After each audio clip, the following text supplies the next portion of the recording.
हरपाल देव की चौथी पीढ़ी में भूपदेव नामक राजा हुए। इनके राज्यकाल में मराठों ने बस्तर पर चढ़ाई की।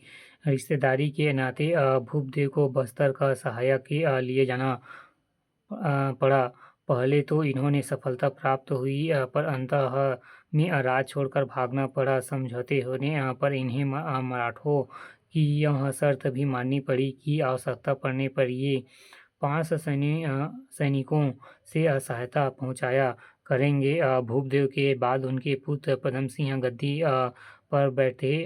सन 1818 में नागपुर रेसिडेंट ने 500 रुपये की वार्षिक कर बंद कर इन्होंने कांकेर राज्य लौटा दिया।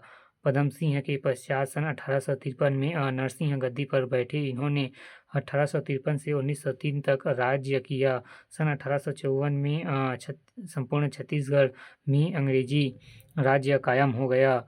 पश्चात उनकी नीतियों से प्रभावित एवं नियंत्रित यहाँ के राजा प्रशासन चलाता रहा।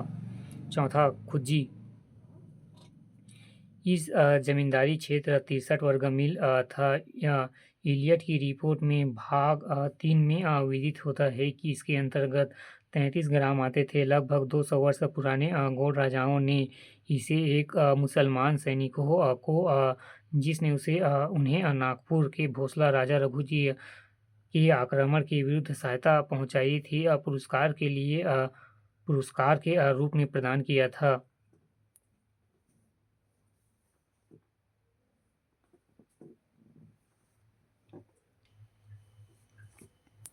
वेंकोजी भोसला के समय इसकी वार्षिक टकोली 60 रुपये से 1500 रुपये कर दी गई। छत्तीसगढ़ में यह एकमात्र मुस्लिम जमींदारी रही। पिंडरा। पांचवा, पिंडरा टेम्पल की रिपोर्ट से विदित होता है कि इस जमींदारी क्षेत्र में 774 वर्ग मील था। इसके अंतर्गत 225 ग्राम थे। रत्नपुर के कलचुई नरेश के आश्रय में हिंदू सिंह और छिंदू सिंह नामक 2 भाई रहते थे। इन्होंने रास्ते के किनारे एक बोरा भर द्रव्य पड़े पाया, जिसे वे राजा को दे आए। राजा ने उनकी इस ईमानदारी से प्रसन्न होकर उन्हें पिंडरा जमींदारी इनाम में दी। यह जमींदारी इसके घराने से बाहर पुश्तों के चली आई थी।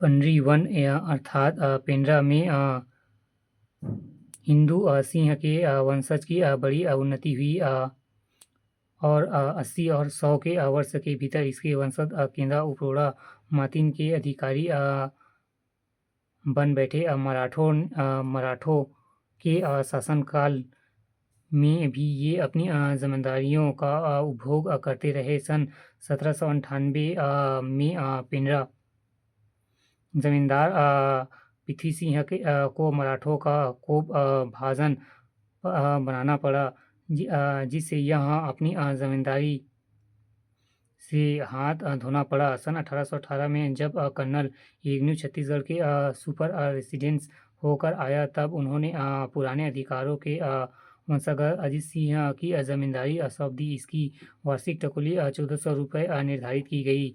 मराठा काल में यह पीढ़ारियों की महत्वपूर्ण केंद्र थी। इस जमींदारी की सीमा से संग्रह अमरकंटक एक महत्वपूर्ण ऐतिहासिक एवं दर्शनीय स्थल है।